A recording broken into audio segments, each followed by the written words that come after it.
So as a Muslim, I wouldn't go to heaven.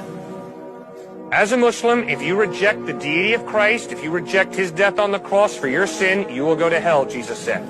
But doesn't in the same context of the Bible, does it say not to judge? Isn't that passing judgment?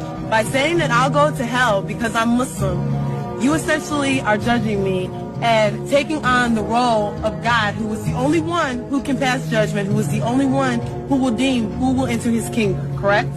Good question. Slavery is wrong. Am I being judgmental?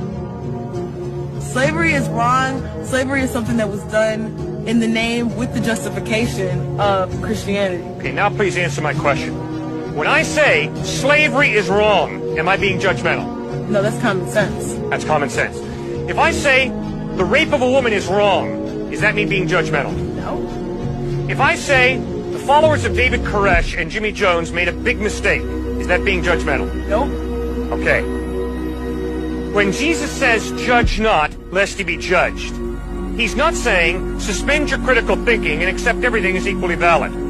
Because 14 verses later in Matthew 7:15, Jesus says, beware of false prophets.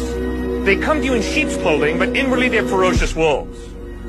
Now, Muhammad claimed to be a prophet of God. And when you read the Quran and take it seriously, obviously Muhammad contradicts Jesus. If I'm a follower of Christ, and I believe that Jesus is reliable, be it Muhammad, be it Joseph Smith, I'm going to say, I'm sorry, I'm convinced those are false prophets. That's not me being self-righteously judgmental. It's a simple issue of truth. Christ made some truth claims, Muhammad made some truth claims, they contradict. My Muslim friends look me in the face and say, Cliff, you're going to hell. It's not being judgmental on their part. I've read the Quran, I know they're right. If Muhammad spoke the truth, I am going to hell. Because I'm an idolater, I worship Jesus. In the sense of contradicting, I don't understand when you say that Muhammad contradicts Jesus. Sure. I don't understand. You bet. Repeatedly in the Quran, Muhammad said, Jesus is not God. He's a good prophet. Okay. Repeatedly in the Gospels, Jesus claims to be God. Where do you see that? I've read the Bible from front to back. I do believe that with people saying that, that's interpretational. I've never read where Jesus said, I am God. I've never seen that. You're right. Jesus never says, I am G-O-D.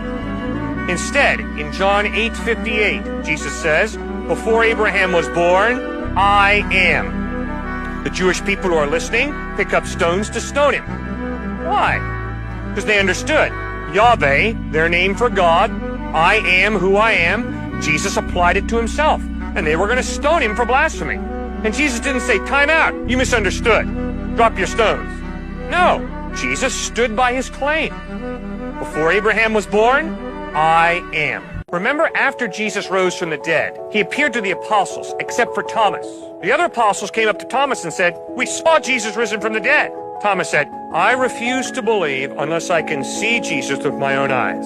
I refuse to believe unless I can take my hands and put them in the nail prints in his hands, take my hand and thrust it in the spear in his side. One night all the apostles were together, we read in the Gospel of John, including Thomas. Suddenly Jesus stood among them. Jesus walked right up to Thomas and said, my man, right here. Take your hands and put them in the nail prints in my hands. Take your hand and thrust it in the spear in my side.